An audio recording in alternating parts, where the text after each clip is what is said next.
আসসালামু আলাইকুম প্রিয় দর্শক, আপনাদের কাছে আবারও নতুন ভিডিও নিয়ে এলাম। স্বামীর অনুগত্য এবং স্বামীর বিনা অনুমতিতে কোথাও না যাওয়া, তার বিনা অনুমতিতে কিছু না করা। তাই শুরু করা যাক।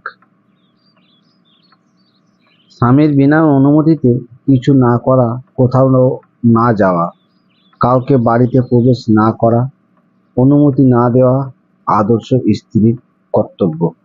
এটাই কিন্তু দায়িত্ব। কিন্তু এখন সমাজে যেটা দেখা যাচ্ছে, স্বামী যখন ঘরে থাকছে না, স্ত্রী পরকীয়া করে, স্ত্রী ফোনে প্রেমালাপ করে, স্ত্রী রং নাম্বারে এখন হরজাই হয়ে যাচ্ছে। তাই বন্ধু, এই বিষয় নিয়ে আপনাদের কাছে আরো বেশি করে অনেক কিছু তুলে ধরবো। তবে পুরো ভিডিওটা না দেখলে কি করে বুঝবেন? একটুখানি ভিডিওটা দেখে কেটে বেরিয়ে যাবেন, কখনই বক্তব্যটা কিছু বুঝতে পারবেন না। তাই এখন আপনি দেখবেন, আইবুড়ো ছেলে মেয়েদের থেকে বিবাহিত মহিলারা বেশিরভাগ কারো সাথে চলে যাচ্ছে, কারোর সাথে রাতের অন্ধকারে দিন কাটাচ্ছে, কারোর সাথে পরকীয়া করছে, এবং স্বামী থাকা সত্ত্বেও মায়ের ঘরে গিয়ে পরকীয়া করছে। এরকম অনেকেই দেখা যায়। আবার স্বামীর হুকুম তো মানছেই না। যেখানে স্বামী স্ত্রীকে বিয়ে করার পর সমস্ত দায়িত্ব থাকে স্ত্রীর প্রতি, স্বামীর প্রতি, এবং একটা স্ত্রী যা করবে, যা কিছু করতে চাইবে, স্বামীর ঘরে স্ত্রীর ঘরে যাবে স্বামীর ঘর থেকে, তাহলেও কিন্তু স্বামীর হুকুম নিতে হবে। তাই স্বামীর কোনো হুকুম না নিয়ে, স্বামী বাড়িতে নেই, স্বামী চলে গেছে কাজে, এখানে স্ত্রী কি করছে, তার দাদা হোক, ভাবি হোক বা বৌদি হোক, এদের কি করছে, ফোনে কথা বলে স্বামীর বিনা অনুমতিতেই চলে গেল মায়ের বাড়ি। কার জন্যে? নাগরের জন্য। ওখানে পরকীয়ার লোক ঠিক করা রয়েছে, ওখানে ভাই ঠিক করে রেখেছে। কেন? আমার বোন আসবে, ব্যবসা করবে, আমরা সেই ব্যবসায় টাকা ইনকাম খাবো। এই রকম ভাই অনেকেই আছে, এরকম ভাবি অনেক আছে। এটা এখন রহ চলছে।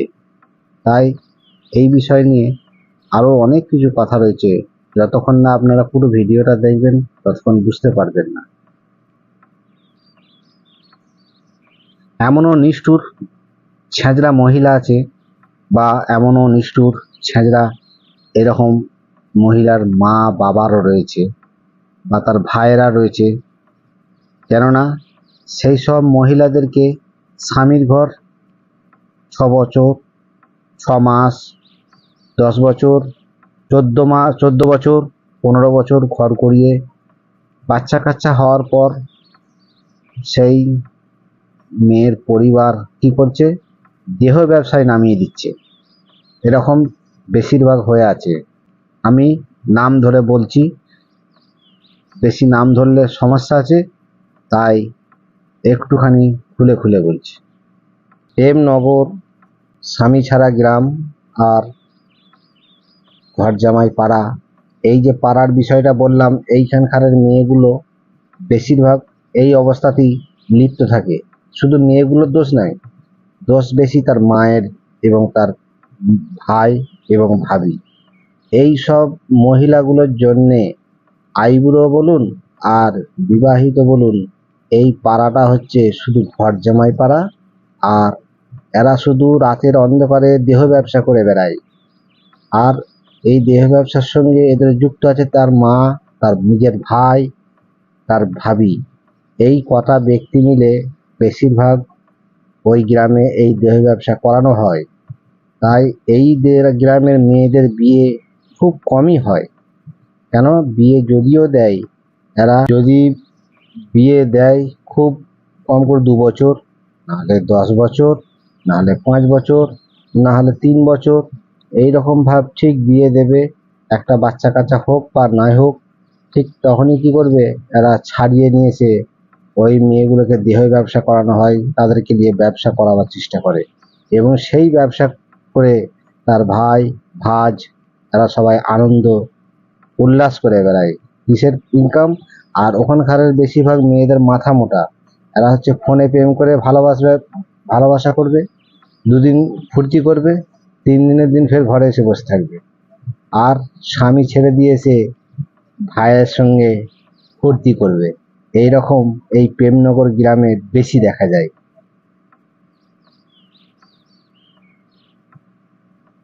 তাই বিশেষ করে আমি কিন্তু ওই গ্রামের নাম রেখেছি প্রেমনগর ভাতারছাড়া গ্রাম, ঘরজামাই পাড়া। এই পাড়ার বেশিরভাগ ছেলেরাও চিটিংবাজ। এমনকি মানে কি বলবো, চোরচুট্টা, চিটিংবাজ, মেয়েবাজি করে, লোকের বউয়েদেরকে নিয়ে ঘুরে বেড়ায়। এমনকি নিজের বোনেদেরকেও দেহ ব্যবসা করাতেও লজ্জা দ্বিধাবোধ করে না। এদের লজ্জাই তো নাই। এরা লোক দেখানি নামাজ পড়ে, আবার রাতের অন্ধকারে চুরি করে, আবার লোক দেখানি নামাজ পড়ে, রাতের অন্ধকারে নিজের বোনেদেরকে দেহ ব্যবসা করায়। আমি যা বলছি এটাই কিন্তু সত্য। আর যাদেরকে বিষয় নিয়ে বলছি তারা শুনলেই বুঝতে পারবে যে আমি কথাটা ভুল বলিনি। তাই এই প্রেমনগর গ্রামের কিছু মানুষ এই ভিডিওগুলো নিশ্চয় শুনতে পাবে এবং ঘরজামাই পাড়ার কিছু মানুষের লজ্জিত হবে যে হ্যাঁ, কেউ না কেউ এই বিষয় হয়তো জানে বা শুনেছে, তাই এই কথাগুলো তুলে ধরেছে। তাই আমি আপনাদেরকে সচেতন হওয়ার জন্য এই ভিডিওটা বানিয়েছি। এমনকি আপনাদের গ্রামের এরকম বহু মহিলা এরকম দেহ ব্যবসা করেছে, করছে, আরও ভেতরে ভেতরে করতেও পারে। তাই সচেতন হন, এরকম নোংরা মহিলাদেরকে গ্রামে রাখবেন না। কেননা আরও আপনাদের ছেলেমেয়েরা বড় হবে, ওদের দেখে আপনাদের ছেলেমেয়েরা নষ্ট হবে, নোংরা হবে। এমনকি ওই গ্রামের বেশিরভাগ মেয়ের মায়েরা জামাইদেরকে ঘর জামাই রাখার বহু চেষ্টা করে। আর ঘর জামাই যদি না থাকতে যায় তাহলে শ্বশুর শাশুড়ি খুবই বেজার। তাই বন্ধুরা কি বলবো, ওখানকারের ছেলেই বলুন আর ছেলেরা বেশি মাতাল হয়। আবার ঘরে ঘরে মাতাল, মাকে ধরে মারতে যায়। আবার মানে রাতের অন্ধকারে জিনাও করে। এরকম অনেকই প্রমাণ রয়েছে বা সেই হিসাবেই ভিডিওটা বানানো হচ্ছে। তাই আপনারা অনেক সচেতন হওয়ার চেষ্টা করেন। শুনেছি ওই গ্রামে এখন আস্তে আস্তে কিছু কিছু নামাজি তৈরি হয়েছে, কিন্তু এমনও নামাজি আছে লোকে চুরি করে খেয়ে নামাজ পড়ে। ওই রকম নামাজির কোনো দাম নেই। তাই বন্ধুরা, আমার কথাগুলো নিশ্চয় আপনাদের কানে যাচ্ছে বা যাবে। আর তোমাদেরকে উদ্দেশ্য করেই আমি বলছি, মানুষ হয়ে যাও, কাল কিয়ামতের দিনে নাহলে হিসাব দিতে লাগবে কঠিন। কেন? তোমার বোন যদি স্বামী থাকা সত্ত্বেও যদি পরকিয়া করে, তাহলে জানবে তুমি জাহান্নামে যাবে। এবং তোমার বোন তো খারাপ কাজ করবেই, আর তোমার মাও কবরের শাস্তি পাবে। কেননা কোনো মেয়ের মা, ভাই, বোন এরা যদি তার বোনের সংসারকে ইচ্ছাকৃতভাবে বিচ্ছিন্ন করে, স্বামীর থেকে আলাদা করে কোনো বিনা দোষে, তাহলে আল্লাহ তার জন্য জাহান্নামকে ওয়াজিব করে দেয়। এটাই আমি যতটুকু জানি তাই বললাম। আর কোনো মহিলার সংসারকে যদি কেউ জোড়া লাগাতে পারে, তাহলে আল্লাহ তার জন্যে জান্নাতকে ওয়াজিব করে দেয়। শুধু মহিলা আর ছেলে এই বিষয় নেই, কোনো সংসারকে যদি কেউ ভাঙিয়ে দেয় তাহলে আল্লাহ তার জন্য জাহান্নামকে ওয়াজিব করে দেয়। আর কোনো সংসারকে কেউ যদি জোড়া লাগাতে পারে তাহলে আল্লাহ তার জন্য জান্নাতকে ওয়াজিব করে দেয়। তাহলে বন্ধুগণ বুঝতে পেরেছেন আমি এই বিষয় নিয়ে বলতে চাইছি। তো ওখানে বেশিরভাগ এইরকম কি বলবো, তাদের মুখের ভাষা এত খারাপ, শোনা যাবে না। তাই এই বিষয়টা আমাকে একজন বলেছিল, সেই বিষয়ের জন্যে আমি ভিডিওটা করছি। যাই হোক, ওখানকার বেশিরভাগ পরকিয়া তো করেই, আবার নামাজও পড়ে, আবার পর্দাও করে, আবার এতেকাপেও থাকে, কিন্তু মুখের ভাষাও প্রচুর কাটে। এত মুখে খিস্তি করে তা শোনার মতো নয়। এত মুখে খিস্তি করে যে তাদের কথা শোনা যাবে না, অথচ নামাজ পড়ে। আবার ছেলেরা নয়, মেয়েরা ক্যাঁচা মেরে ঝগড়া লেগে যায়। এমনকি ওই গ্রামে যদি কোনো পুলিশ প্রশাসনও ঢোকে, তাদেরকেও তারা ঝাঁটা লাঠি নিয়ে মারতে ছোটে। এমন মোনাফেক মার্কা মুসলমান এই ঘর জামাই পাড়ায় বাস করে। তাহলে বুঝতে পারছেন তো, আমি কথাগুলো ভুল কিন্তু বলি না। আল্লাহ এদেরকে কবে হিদায়ত দেবে জানি না। এরা একে চন্দ্র নাম তার মতো গালাগাল দিয়ে শুরু করে। আর আমি এই মুনাফেক মার্কা মুসলমানগুলো কি বলছি, এই ঘর জামাই পাড়ার মুসলমানগুলোকে, এই মুনাফেক গুলোকে নাম ধরে ধরে বলছি, তোমরা সচেতন হয়ে যাও। স্বামী থাকতেও যারা পরকিয়া করে, কোনো লোককে নিয়ে চলে যায়, আর স্বামী থাকতেও যারা যারা অন্য কোনো ছেলের সঙ্গে বিয়ে দেওয়ার প্ল্যান মারে, তাহলে বলুন তো, স্বামী থাকতে যদি কোনো স্ত্রীর অন্য কোথাও বিয়ে হয়, এটা কি ইসলামে বৈধ থাকে? হ্যাঁ বলুন। আর এমন এমন হাজাম মৌলী সাহেব রয়েছে ওই হাজাম পাড়ায়, তাহলে বলুন ওই হাজাম মৌলী সাহেবগুলো কি করে স্বামী থাকতে একটা স্ত্রীর অন্য একটা গেঁজাখোরের সঙ্গে বিয়ে দিতে পারে? আরে এরা তো টাকার লোভী। ওই গ্রামটা এমনই একটা লোভী যে নিজের বোনকে টাকার জন্যে মাতালের হাতে তুলে দিতেও দ্বিধাবোধ করে না। এরকম ওই গ্রাম ওইখানে রয়েছে। তাই এই জালেমগুলোকে আমি উদ্দেশ্য করে বলছি, তোমার বোন তো যাবে জাহান্নামে, যাবেই, তোমার মরা মাও কবরের জাহান্নামে যাবে, আর এর শাস্তি সারা লাইফ পেতে থাকবে। আর এই বিয়ে কখনোই বৈধ হবে না। যদি কোনো মহিলার এরকম বিয়ে দিয়ে থাকে, যে স্বামী আছে, স্বামী কোথাও কাজে রয়েছে, কি স্বামী কোথাও দূরে রয়েছে, সে জানেই না, অথচ তার স্ত্রী কোথাও যদি বিয়ে দিয়ে দেয়, সে বিয়েটা কি করে বৈধ হবে? কখনই বৈধ হবে না।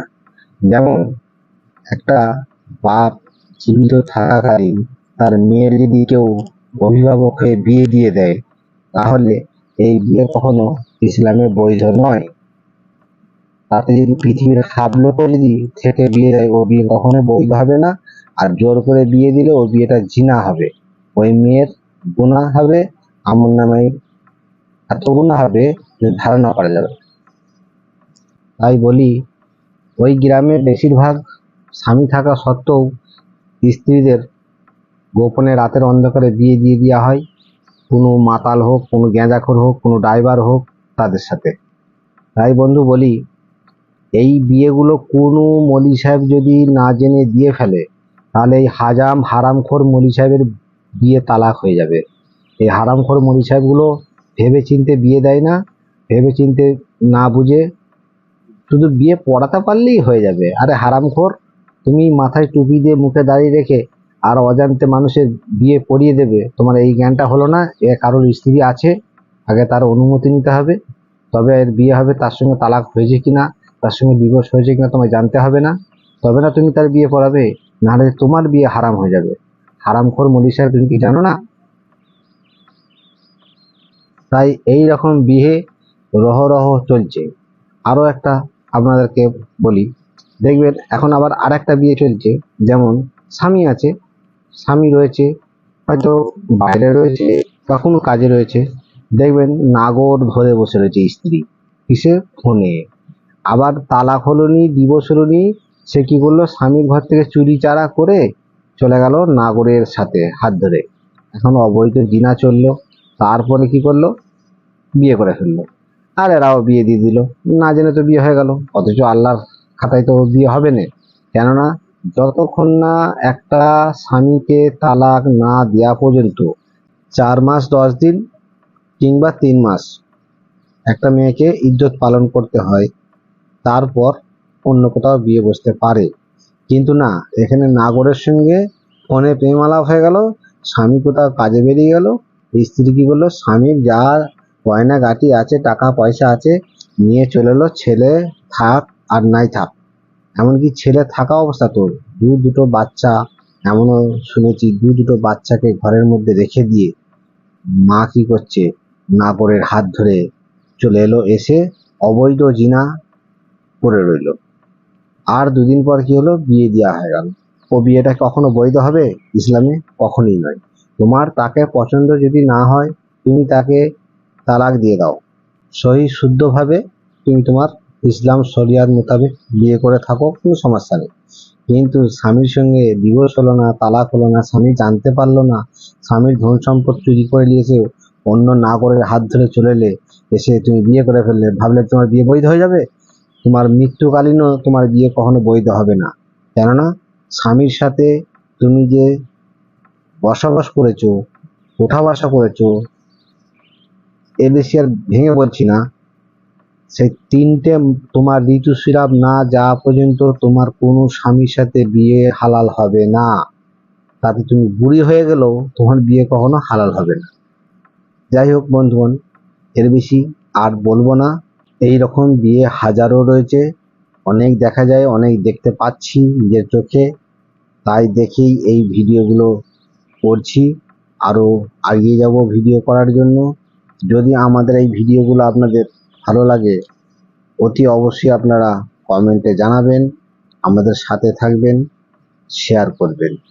আর এর বেশি আর বলবো না, অনেক বড় ভিডিও হয়ে গেছে, তাই আপনাদের দেখতে বিরক্ত লাগবে। যদি ইসলামকে ভালোবাসেন, তাহলে এই ক্ষুদ্র ভিডিওটা দেখতে আপনার কিছুই কষ্ট হবে না। তবে যা বলেছি সব সত্য এবং দায়িত্ববান কিছু কথা এর মধ্যে রয়েছে। তাই সবাইকে পুরো ভিডিওটা দেখার অনুরোধ রইল। আর হ্যাঁ বন্ধুরা, প্রেমনগরের বন্ধুরা, আপনারা আপনাদের মা বোনেদেরকে একটু হেফাজতে রাখবেন। কেননা বিশেষ করে আপনাদের